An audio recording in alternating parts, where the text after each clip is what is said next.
আসসালামু আলাইকুম রহমতুল্লাহ। কেমন আছেন সবাই? আশা করি সকলে ভালো আছেন। আজকে প্রায় 1.5 মাস পরে কাজে যাচ্ছি।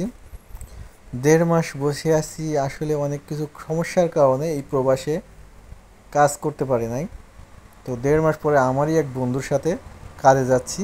তো এই যে রাস্তাতে যাচ্ছি, পেনাংয়ের আঁকাবাঁকা যে পথ, দেখতে খুবই সুন্দর। এখান থেকে বাইরের যে দৃশ্যগুলো, পাহাড়ের নিচে যে দৃশ্যগুলো দেখতে এত অসাধারণ, সেটা বলে বোঝানো যাবে না।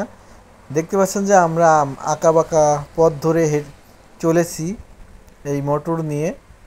তো আপনাদেরকে জানাই যে কেন এই 1.5 মাস বসে থাকলাম, কেন কাজ পেলাম না। মূলত আমরা যে কোম্পানিতে ছিলাম সেই কোম্পানিতে বেতনের জন্য আমরা সবাই স্ট্রাইক করছিলাম।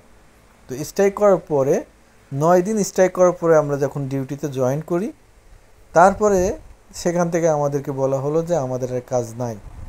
তো যখন আমাদের কাজ নাই, তখন আমাদের সব কিছু ক্লোজ করতে এবং অন্যখানে কাজ খুঁজতে খুঁজতে সময় লেগে গেল। এখন একই কোম্পানির কিন্তু অন্য সাইডে একটা কাজের জন্য আমরা অ্যাপ্লাই করছিলাম, মানে ঢোকার জন্য, কিন্তু সেখানে পাস কার্ড তৈরি করতে হয়। তো এই পাস কার্ড করতে যে এখানে সময় লেগে গেছে। কিন্তু আমারটা ছিল অন্য ডিস্ট্রিক্টের, আমি এখন বর্তমানে আছি পেনাং ডিস্ট্রিক্টে, কিন্তু আমার হচ্ছে আলোস্তার কেড্ডা ডিস্ট্রিক্টের। ওইখানকার পারমিট নিয়ে আমি এখানে কাজে আসছি। তো যার কারণে এখানে যদি কাজে ঢুকতে যাই, ইমিগ্রেশন পাস লাগবে, 500 রিঙ্গিত বানাইতে লাগবে, তারপরে গিয়ে আমি এখান থেকে পাসটা নিয়ে আসতে পারবো।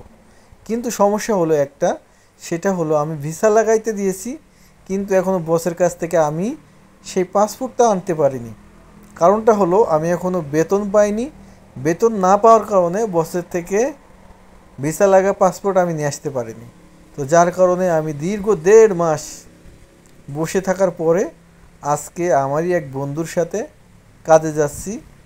কি করব, বসে থেকে তো আর হয় না, চলে না বিদেশে প্রবাসের জীবন। তো এই আঁকাবাঁকা পথ দিয়ে আমরা যাচ্ছি আমাদের গন্তব্য। প্রায় 1 ঘন্টা সময় লাগবে যেতে। তো সেইখানে গিয়ে আমরা সেখানে কাজ করব, করার পরে সেখান থেকে এই রাস্তায় আবার ব্যাক করব।